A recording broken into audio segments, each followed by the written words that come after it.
এরপরেও কি ওই মেয়েটাকে আমাদের মেনে নিতে হবে?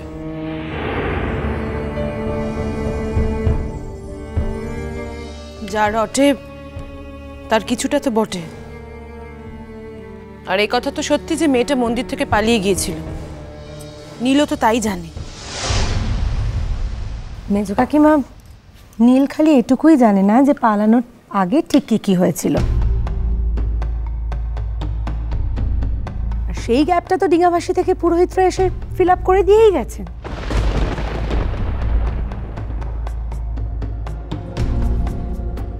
কি নীল, তুমি তো এর আগে সবার সামনে আমাকে পিঞ্চ করে অনেক কথা বলেছ।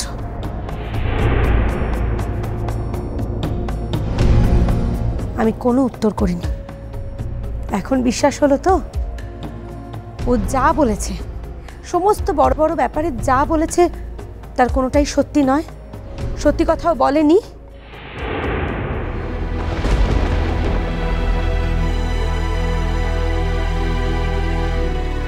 দেখ নীল, কতগুলো পুরোহিত এসে আমাদের বাড়িতে কি বলে গেল সেগুলোকে আমাদের ধ্রুবজ্ঞান করতে হবে তা তো নয়। তারাও যে ধোয়া তুলসী পাতা তাও তো নয়। বাড়ির ভেতরে ঢুকে কুপ্রস্তাব দিয়ে চলে গেল, এটা যথেষ্ট সাহসের পরিচয় নয় কি? কোনো সম্পত্তি সেই সব নিয়ম আছে বলে তোর মনে হয়? I am very sorry to interrupt ছোটকা। আমরা তো এখানে কেউ সোশ্যাল ওয়ার্ক করতে বসিনি।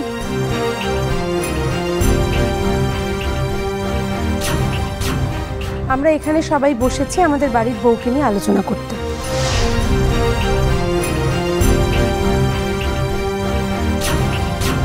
ও এখানে সঙ্গের মতন দাঁড়িয়ে কি করছে?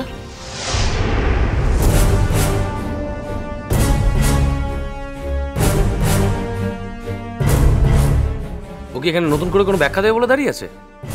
হ্যাঁ, কি চাই ও? কি চাই?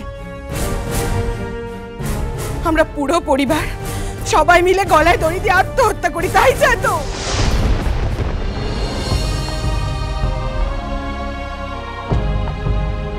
তাই চাই, তাই চাই।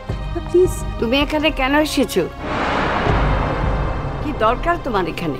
সোনা ঠাম্মা, মু গোটে দিন ঘরটাতে বসে কি করব বলো তো? আমাকে যদি কিছু করতে দাও তাহলে। তোমাকে ভালো করে বললেও কি তুমি বোঝো না? সকাল থেকে তো দেখছো কেউ তোমাকে কাজ করতে দিচ্ছে না। তখন তোমার বোঝা উচিত ছিল যে আমরা কেউ চাই না তুমি সংসারে কোনো কাজ করো। তাহলে এসছো কেন এখানে? মু ঘরটাতে সারাটা দিন বসে বসে কি করে কাটাবো বলো তো? বড় মা, আমাকে যদি ঘর মোছা বাসন মাজার কাজটা দাও তাহলে। তুমি দেখছি শুধু অবাধ্যই নাও, বড্ড ঢ্যাঁটামি। হ্যাঁ, কথা তখন থেকে বারবার সবাইকে বলে কেন বিরক্ত করছো বলো তো?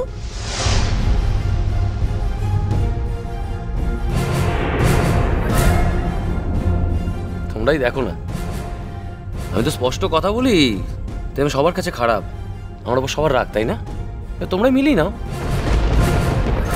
ও বুঝতে পারছে না, ও বুঝতে পারছে না যে ওর দিকে তাকাতেই আমাদের ঘেন্না করছে, ঘেন্না করছে আমাদের।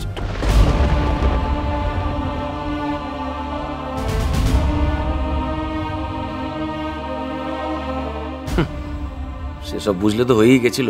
আমি বুঝতে পারছি না তোমার কি এখানে দাঁড়িয়ে দাঁড়িয়ে কথাগুলো শুনতে ভালো লাগছে? যাও না আমাদের চোখের সামনে থেকে, আমাদের নিজেদেরও তো কিছু কথা থাকতে পারে। আমার মা তো জানতোই ওরা মা মেয়ে দুজনেই ওরকম। তাই জন্য শুরুতেই আমার মা এসে সবাইকে সাবধান করে দিয়ে গেছিল। তখন তো আমার মার কথা কারোর ভালো লাগেনি না।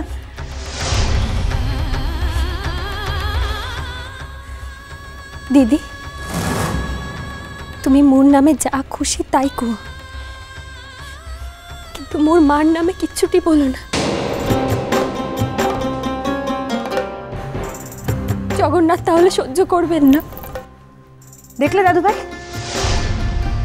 দেখলে তুমি ওর আসপর্দাটা দেখলে? এত কিছু হয়ে যাওয়ার পর ও গলা তুলে সবার সামনে দাঁড়িয়ে কথা বলছে। কেন দাঁড়িয়েছো এখানে? যাও ঘরে চলে যাও, তোমার এখানে কারোর দরকার নেই। যাও ঘরে যাও, খাবার ঠিক সময় পেয়ে যাবে। যাও।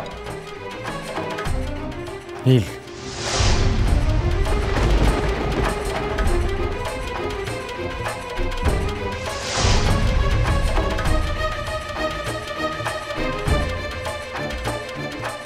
বলছিলাম কি ঠাকুরপো, একটা পুজো টুজো করে যদি মেয়েটাকে একটু শুদ্ধ করে নেওয়া যেত। কি করব কিছুই তো বুঝতে পারছি না। আচ্ছা বাবা, ওরাও যে সব সত্যি কথা বলছে, তারই বা কি প্রমাণ আছে বলুন তো? আচ্ছা, সবাই মিলে শুধু ওর নামে কুৎসা রটাবে কেন বলো তো? তাছাড়া ওরা পুরোহিত, ওদের কুসংস্কার থাক বা না থাক সেটা ওদের ব্যাপার। আর যে ঘটনাটা ঘটেছে তার সঙ্গে তো কোনো সম্পর্ক নেই। আর তাছাড়া ও ভোর রাতে পালাতে গেল কেন শুনি? আর আর যদিও বা পালালো, আগে পালালো না কেন? ঘটনাটা ঘটে যাওয়ার পর পালিয়েছে, আর কিছুই না। পরে রিয়ালাইজ করেছে যে এভাবেই জীবনটা কাটাতে হবে, আগে বুঝতে পারেনি। তখন কোনো গত্যন্তর না দেখে নীলের কাছে গিয়ে জুটেছে। আর তুমি দেখো মেজো কাকিমা, অন্য সব কথাগুলো বললেও পার্টিকুলারলি এই অংশটা কিন্তু ও চেপে গেছে। দোহাই মিম সাহেব, প্লিজ, আমি হাত জোড় করছি, প্লিজ বন্ধ করো এই টপিকটা। আমার দম আটকে আসছে, বমি পাচ্ছে, গা গুলাচ্ছে, প্লিজ। একটা কথা তোমাকে বলছি নীল, দেখো এত ঘেন্না নিয়ে তো আর একসঙ্গে থাকা যায় না, একটা গোটা জীবনও কাটানো যায় না।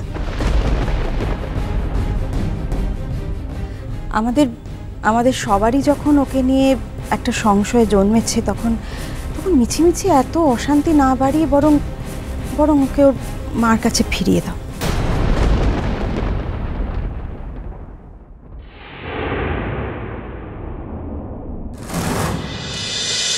তা যদি বলো মা, পুরোহিতরা তো ওকে নিতেই এসেছিল, কিন্তু ও যদি নেহাভাসী ফিরেও যায়, ও তো আর ওর মায়ের কাছে গিয়ে থাকতে পারবে না। ওকে পুরোহিতদের সঙ্গেই মন্দিরে থাকতে হবে। যতই হোক ঈশ্বরের জিনিস বলে কথা। ওই যে পুরোহিতরা এখানে এসেছিল, সেটা পাড়ায় রাষ্ট্র আইনি ভেবেছো? শুধু ওই পুরোহিতদের আশা আর ওই মেয়ের কীর্তি কাহিনী? পুরোহিতরা যে যাবার সময় পাড়ায় কি বলে গেছে না বলে গেছে তার কি কোনো ঠিক আছে? ভগবান, কি যে করি এখন। দাদু ভাই, তুমি বলো, তুমি যা বলবে তাই হবে। এখনো তুমি ওকে জিজ্ঞেস করছো বাবা? ওর মুখ দেখে বুঝতে পারছেন না বাবা ও কি বলতে চায়? নীল, আমি তোকে একটা কথা বলছি, যদিও আমি খুব সামান্য লোক আর আমার কথাতেই বা কি যায় আসে, তবুও বলি যে পুরো উড়ো কথার উপরে বিশ্বাস করে কোনো সিদ্ধান্ত নিস না। এক সিদ্ধান্ত নিতে কত সময় লাগে?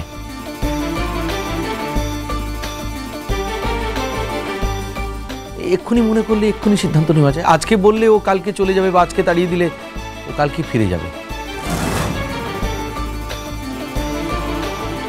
তোর যেন পড়ে না মনে হয়নি, সিদ্ধান্তটা আমার তাড়াতাড়ি নেওয়া হয়েছিল, তাই আমার ভুল নেওয়া হয়েছিল।